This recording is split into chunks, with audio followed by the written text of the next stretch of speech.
Alhamdulillah. Alhamdulillah nahmaduhu wa nasta'inuhu wa nastaghfiruh wa natubu ilaihi wa na'udzu billahi min shururi anfusina wa min sayyiati a'malina. Man yahdihillahu fala mudilla lahu wa may yudlil fala hadiya lahu. Asyhadu an la ilaha illallah lahu la syarika lahu wa ashhadu anna Muhammadan abduhu wa rasuluhu la nabiyya ba'da. Allahumma salli wa sallim wa barik ala Muhammadin wa ala alihi wa sahbihi ajma'in, amma ba'd. Fa ya ibadallah, usikum wa nafsi bitaqullah faqad fazal muttaqun.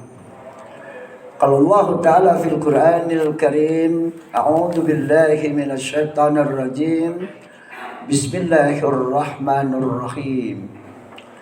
Ya ayyuhalladzina amanu taqullaha haqqa tuqatih wa la tamutunna illa wa antum muslimun. Wa qala Rasulullah sallallahu alaihi wasallam, taraktu fikum amrayni ma in tamassaktum bihima lan tadilu abada, kitaballahi was sunnata rasulih. Sidang Jum'ah yang insyaallah dimuliakan oleh Allah Subhanahu wa taala. Alhamdulillah. Pertama-tama kita panjatkan puji syukur kehadirat Allah. Pada Jum'ah yang berbahagia ini insyaallah kita masih diberikan nikmat iman, nikmat Islam dalam taat beribadah. Dan mudah-mudahan kita termasuk orang-orang yang diselamatkan oleh Allah Subhanahu wa taala. Khatib pada siang kali ini akan memberikan satu judul, 3 akhlak yang utama. Sebagaimana kita ketahui bersama bahwa di dalam Islam itu harus kita pahami ada 4 kriteria. Yang pertama adalah akidah, yang kedua adalah ibadah, yang ketiga adalah muamalah, dan yang terakhir kuncinya ada di akhlak. Maka kunci inilah sebetulnya yang harus kita ambil, yaitu akhlak, akhlakul karimah. Maka dari itu jauh-jauh hari kita lihat Nabi Muhammad SAW ketika menjalankan dakwahnya di kota Mekah, yang utama adalah bagaimana supaya masyarakat yang jahiliyah di Mekah ketika itu bisa dirubah dengan akidah dan akhlaknya. Maka dari itu yang harus kita pahami bersama, ada satu hadis Rasulullah Sallallahu Alaihi Wasallam yang menjanjikan kepada kita, yang isinya demikian.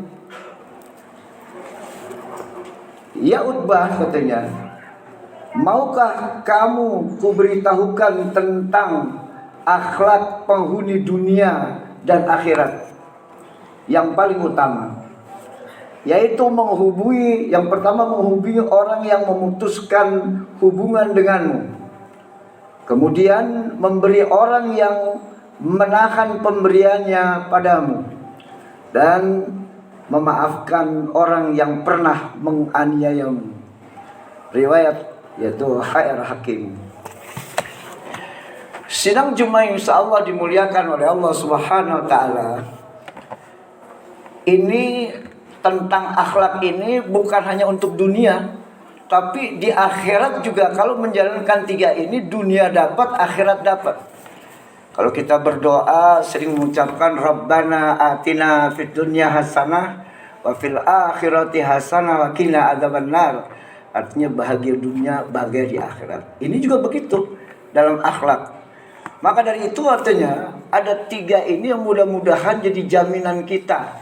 Mudah-mudahan kita memiliki orang yang betul-betul diterima Allah karena ketiga, yaitu akhlak yang utama ini.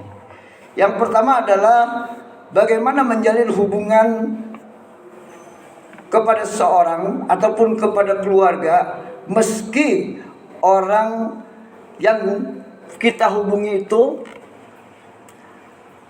menolak dalam hubungan keluarga tersebut.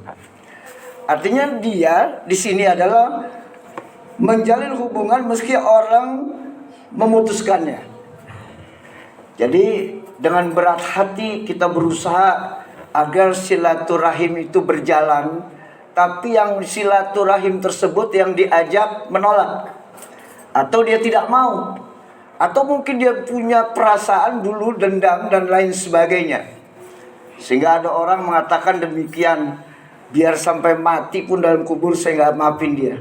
Kalaupun dia datang ke sini silaturahim, saya nggak akan terima. Itu banyak di tengah masyarakat seperti itu. Yang mungkin dulu dia pernah dibantu, kemudian diungkit-ungkit dan lain sebagainya. Nah, kalau kita bisa menjalin silaturahim itu kembali dengan orang yang begitu itu, maka kita memiliki kunci akhlak yang utama yang pertama. Dan ini sulit, memang suatu perjuangan. Makanya itu silaturahim ini harganya mahal. Makanya dipredikatkan oleh Rasulullah, orang yang suka menjalin silaturahim ini atau silaturahmi panjang umur dan banyak rezekinya. Karena momen-momen tersebut sangat indah kalau itu bisa berlangsung. Nah, bagaimana kaitannya dengan tugas kita di dalam suatu perusahaan kita ini? Ya, pelanggan kita yang tidak mau dengan kita, menolak dengan kita karena mutu kita kurang bagus.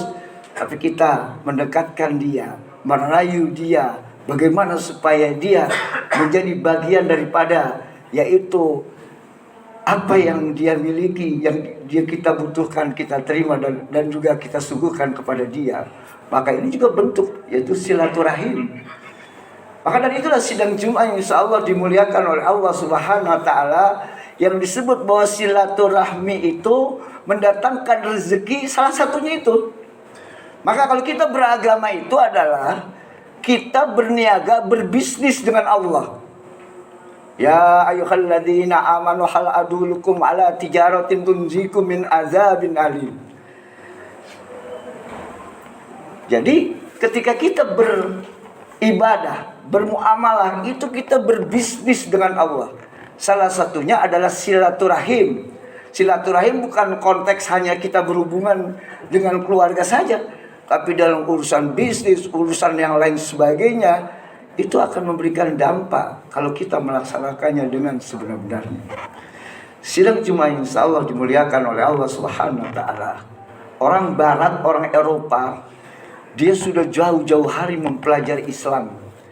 Kita lihat ketika terjadi di Qatar kemarin, orang sampai 10.000 dan lainnya masuk Islam.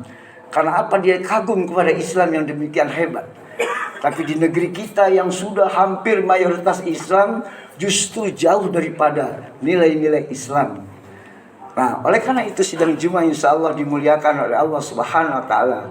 Hubungi silaturahim kepada siapapun, dalam bentuk apapun, dalam situasi tempat apapun, karena dia akan mendatangkan rezeki buat kita dan juga akan memberikan, yaitu umur yang panjang. Artinya umur yang bermanfaat dalam kehidupan kita. Sidang Jumat insya Allah dimuliakan oleh Allah Subhanahu Wa Taala. Yang kedua adalah bagaimana kita bisa memberi kepada orang yang tidak memberi. Pengertiannya adalah bagaimana caranya kita memberi orang yang sebetulnya pelitnya bukan main kepada kita. Orangnya itu kikirnya bukan main kepada kita. Mungkin pikiran kita berpikir begini, kalau kita kasih juga buat apa dia? Wong pelitnya banget pelit, kikirnya benar-benar kikir. Tapi itulah perjuangan kita. Sejauh mana kita bisa membuat dia wa mimma razaqnahum yunfiqun, menafkahkan sebagian rezekinya sehingga dia sadar bahwa apa yang dimiliki dalam kehidupannya itu, rezeki, harta dan lain sebagainya, bukan hanya milik dia, tapi ada hak-hak orang lain. Maka dari itulah, kalau kita selain bisa silaturahim yang dengan baik, kemudian kita bisa memberikan, menyadarkan orang yang kikir, pelit dan lain sebagainya itu dia menjadi orang yang dermawan, maka akhlak yang kedua lah yang menjadi satu kemenangan buat kita. Kemudian yang ketiga, ini kunci yang betul-betul menyakitkan kalau kita berpikir. Apa kata lagi tadi? Untuk mendapatkan akhlak yang ketiga, akhlak utama ini adalah memaafkan meski terhadap, yaitu yang pernah menzolimi kita, menganiaya kita. Ketika dulu beberapa ustadz pernah cerita, ketika dia ditahan dan sebagainya, disiksa, ya kan, di dunia-dunia lain, apa di Mesir dan lain sebagainya. Tapi dia menerima segala sesuatu itu karena qadariyah. Sudah qadar Allah, artinya sudah demikian. Dia akan terima, itu bagian daripada ujian. Dan dia maafkan semua yang pernah dia terima tentang penzoliman, tentang masalah dia penganiayaan dan sebagainya. Maka kalau itu bisa terlaksana, insya Allah kita mendapatkan akhlak yang ketiga. Dan ketiga ini kita dapatkan, maka kita bahagia dunia dan bahagia di akhirat. Barakallahu li wa lakum fil Qur'anil azim. Wa nafa'ani wa iyyakum bima fihi minal ayati wa zikril hakim. Wa taqabbala minni wa minkum tilawatahu innahu huwas samiul alim. Aqulu qouli hadza wa astaghfirullahal azim li wa lakum walisairil muslimina wal muslimat fastaghfiruhu innahu huwal ghafurur rahim.